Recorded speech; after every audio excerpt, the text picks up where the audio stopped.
एक पंडित जी थे, वो नहाने गए सवेरे सवेरे। पहले तालाबों में नहाते थे लोग, उनके यहाँ तालाब था।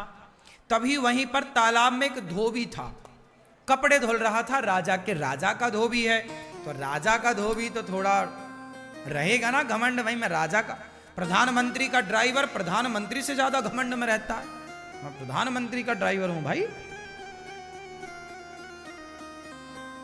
गुरु तो गुड़ चेला शक्कर हो गया। हाँ, गुरु तो गुड़ रहा, चेला शक्कर हो गया। ऐसे ही है। धोबी भाई साहब धुल रहे थे कपड़ा, पंडित जी आए। पंडित जी बड़े भक्त थे, भगवान के उपासक थे। आए, रोज नहाने आते थे, आज भी नहाने आए। अच्छा, उनका नियम था नहाने के बाद सूर्य भगवान को, पहले के लोग नदियों में जाए ना तो नदियों में ही जल चढ़ा देते थे, तालाब में जाए तो तालाब में ही सूर्य भगवान की तरफ मुंह करके सूर्याय नमः आदित्याय नमः भौमाय। जब पंडित जी जल चढ़ाने लगे तो धोबी ने कपड़ों को जोर जोर से पीटना स्टार्ट किया। तो जो कपड़ों का गंदा छीटा जल था, छीट नहीं पड़ते, कपड़ों का निकलता है, वो गंदा पानी पंडित जी की अंजलि में जाके गिरा, हाथ में, और उसी से वो सूर्य भगवान को अर्घ दे रहे हैं। तो सूर्य अर्घ में उस जल में वो कपड़ों का धौमन गिर रहा था, गंदा पानी। जबकि धोबी को चाहिए ये था कि जब कोई जल चढ़ा रहा है तो जरा 1 मिनट के लिए भैया रोक लो कि जल पूरा हो जाए। पंडित जी तो जल चढ़ाते रहे, पंडित जी भी ना रुके, वो अपना जल चढ़ाते रहे, सूर्याय नमः आदित्य, पानी गंदा पड़ता रहा। ये दृश्य भगवान ने देखा। भगवान नारायण लेटे लेटे देख रहे हैं, अरे बड़ा गलत कर रहा। सुदर्शन को आदेश दिया, सुदर्शन जाओ जाओ धोबी का सिर काट के लाओ। सुदर्शन चले धोबी का सिर काटने। जब तक सुदर्शन भगवान पहुंचे तब तक पंडित जी की पूजा हो गई पूरी। और जो पूजा पूरी हुई, पंडित जी ने बोला, क्यों रे नालायक, मैं पूजा कर रहा था, तुझे दिखाई नहीं पड़ रहा? 2 मिनट रुक नहीं सकता? गंदा पानी डाल रहा। अब पंडित जी जो लड़ाई शुरू की है। धोबी बोला, मैं कम हूं क्या, मैं क्यों काम रोकूं? तुम दूर नहीं जा सकते उस वाले घाट में, तुम्हें भी यहीं आना था। अब सुदर्शन भगवान को आदेश क्या मिला था? भगवान ने क्या बोला? सुदर्शन से जाओ धोबी का सिर काट के आओ। अब सुदर्शन जी आए तो वहां तो लड़ाई चल रही थी पंडित जी में और धोबी में। सुदर्शन घबराए कि भगवान ने कहा है कि धोबी का सिर काटना है, इन दोनों में धोबी कौन है ये कंफर्म नहीं हो रहा। सुदर्शन वापस चले गए। भगवान ने पूछा, हो गया सिर काटने का काम? अरे प्रभु ये तो बताओ कि उन दोनों में धोबी कौन है? धोबी तुम्हें नहीं पता? अरे बोले दोनों वो लड़ रहे थे। अब दोनों जब लड़ रहे, दोनों का स्वभाव एक सा है तो कैसे पहचाना जाए? आप भी तो धोबी की तरह हो गए। यदि धोबी गलत था तो पंडित जी आप भी तो उससे लड़के उसकी तरह हो गए। अब उसमें और आप में अंतर क्या रहा? तो सुदर्शन भगवान बोले, वहां तो 2 धोबी हैं, किसे काटना है बताओ? सुदर्शन भगवान से भगवान ने कहा, तुम वापस आप किसी को मत काटो। क्या मतलब हुआ इसका? क्या सीखा आपने इस कथा से? जब जवाब आप स्वयं देते हैं तो भगवान चुप हो जाते हैं कि जवाब तो आपने दे दिया। पंडित जी ने जवाब ना दिया होता उस धोबी को तो भगवान जवाब देते कि नहीं? इसलिए कोई आपको गाली दे, आपको अपमानित करे, आप तो सॉरी कान पकड़ लो, भैया आप सही हम गलत। आप जब आप जवाब नहीं देते तो ईश्वर जवाब देते हैं, और आप जवाब दे देते हैं तो भगवान ठंडे पड़ जाते, भैया तुम ही निपटो सुलझो, फिर हमें काहे, तुम कर लो। जब तुझसे ना सुलझे तेरे उलझे हुए धंधे, तब भगवान के इंसाफ पे छोड़ दे ए बंदे, वही तेरी मुश्किल आसान करेगा, जो तू ना कर सका वो भगवान करेगा। जो आपसे नहीं होता ना वही भगवान करते हैं। इसलिए जवाब मत दो। क्यों मेरी मां? जवाब ना देना चाहिए। मैं केवल सुना नहीं रहा हूं कथाएं, मैं इन सब पे अमल भी करता हूं, इसलिए तुरंत एक वीडियो बना के डाल देता हूं। सॉरी शक्तिमान, कोई भी बात हुई, हाँ, क्षमा बहुत बड़ा हथियार है ये क्षमा। जो तलवार नहीं काट सकती ना, वो क्षमा की तलवार काट देती है। क्यों जी, बात सही है। दुशासन ने द्रौपदी से क्षमा मांग ली होती, दुर्योधन ने द्रौपदी से क्षमा मांग ली होती कि मैंने तेरे कपड़े उतारे द्रौपदी, गलती हो गई, क्षमा। एक क्षमा मांग ली होती दुर्योधन ने, तो क्या महाभारत होता? बच जाते ना लाखों लोग कटने से। हाँ, ये जो क्षमा की तलवार है ना मेरी मां, ये लोहे की तलवार से ज्यादा शक्तिशाली है या नहीं? कितने लोग मानते हैं इस बात को कि ये सॉरी की तलवार, क्षमा की तलवार बहुत सारी तलवारों को उठने से रोक देती है।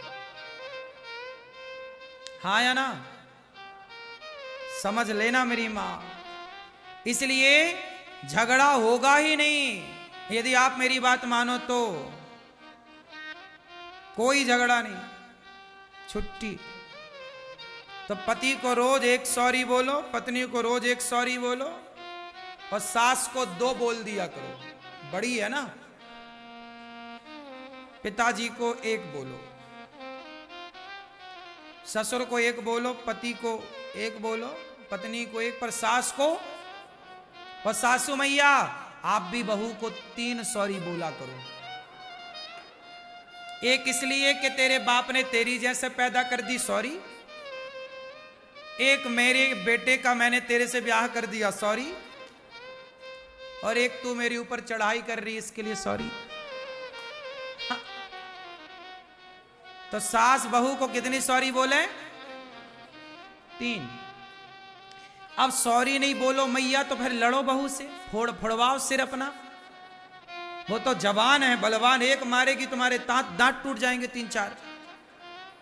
या तोड़वाओ अपने दांत। बहू से नहीं लड़ना चाहिए, बहू बलवान है, अभी उसका समय है। अभी बहू का क्या है? जवानी है, समय है, रुतबा है। जब ये खुद बूढ़ी होगी तब अक्कल आएगी इसे। जवानी अंधी होती है, मैंने सुना है। ये बात सही है कि गलत है? क्या होती है जवानी? क्या होती है? क्यों भैया, जवानी क्या होती है? हाँ, इसलिए अंधी जवानी में उन्हें दिखता ही नहीं कि माँ भगवान होती है, पिता भगवान होता है।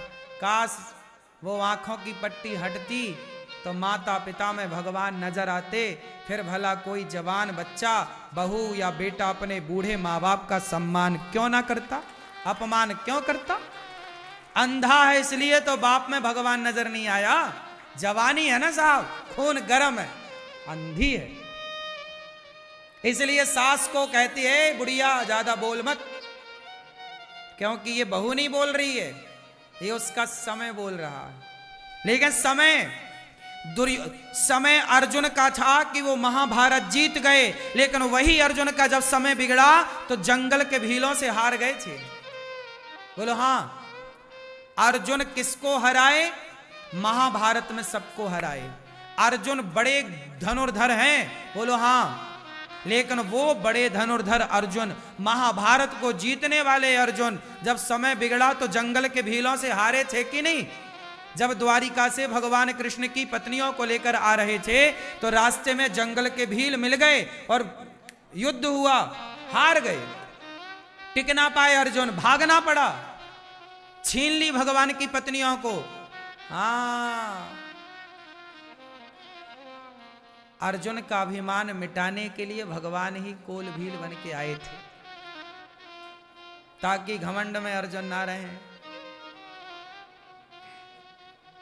हम जीते हैं इसका मतलब हम नहीं जीते भाई, समय ने जिताया है, और हम हारे हैं तो हम नहीं हारे।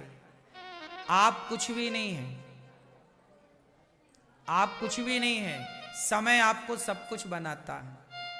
समय अच्छा है तो लोग आपके पांव धोते हैं, पांव पे गिरते हैं, और समय बिगड़ जाए तो लोग लात मारते हैं।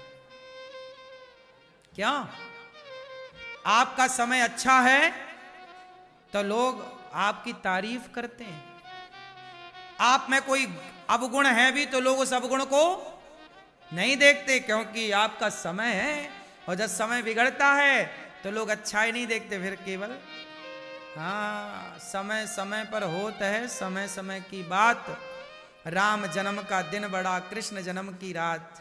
ये बहुओं का जो टाइम चल रहा है ना, सास पे अत्याचार कुछ बहुएं कर रही हैं, ये इनका टाइम चल रहा है। इसलिए सासू माँ रही मन चुप हो बैठिए, सासू माँ तुम चुपचाप बैठो, रही मन चुप हो बैठिए, देख दिनन के फेर। सब तो लिखा तुम्हारे ऋषि मुनियों ने। जब समय अनुकूल ना हो तो चुपचाप होके दुबक के बैठ जाओ। बहू बोलती रह, तेरा टाइम है रे बोल, तेरी आएगी तब तुझे, तब तक के लिए मैं चुप हूं। तालाब खाली होता है ना तो मछलियों को चींटियां खा जाती हैं। तालाब खाली होता है तो मछलियों को, अभी चींटियों का समय है। और समय किसका? गर्मी है, चींटियों के दिन चल रहे हैं। गर्मी में हर जगह चींटी, मछलियों को खा गई, तालाब सूखा। जब बारिश आएगी तालाब भरेगा तो चींटी महारानी कहां भागोगी, मछली पुक पुक कैसे करके खाएगी। कभी चींटियों का समय होता है तो मछलियों को खा जाती हैं, जब समय मछलियों का आता है तो मछलियां चींटियों को खा जाती हैं। यही प्रकृति है। समय आपका होता है, आप किसी को निगल जाते हो, जब समय उसका होता है वो आपको निगल जाता है। वही है, बड़ी मछली छोटी मछली को गप्प कर लेती है, हाँ या ना? आज बहू का समय बढ़िया चल रहा है, पति उसके कब्जे में है, तुम बूढ़ी हो गई हो। और लेकिन बूढ़ी बूढ़ी अम्मा भी कम नहीं रखती। हाँ मैं बूढ़ी हुई तो क्या हुआ, हाँ, ये भी डराए रहती है बहुओं को। हाँ कई बहुएं तो पानी मांगने लगती हैं सास के सामने। सासें भी बहुत बोलती हैं, लेकिन खाए बिना रह जाएंगी, एकादशी कर लेंगी, पर बोले बिना नहीं।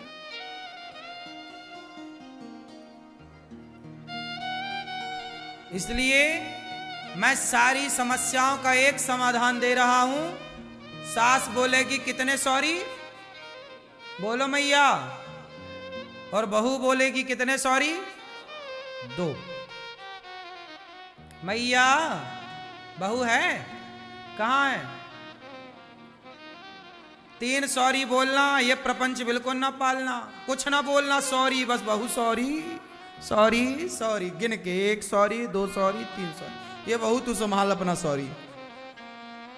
ये प्रपंच तुम यहीं बोल रही हो, बहू के सामने कितना बोलती होगी। चुप रहो बस, कुछ भी ना बोलो।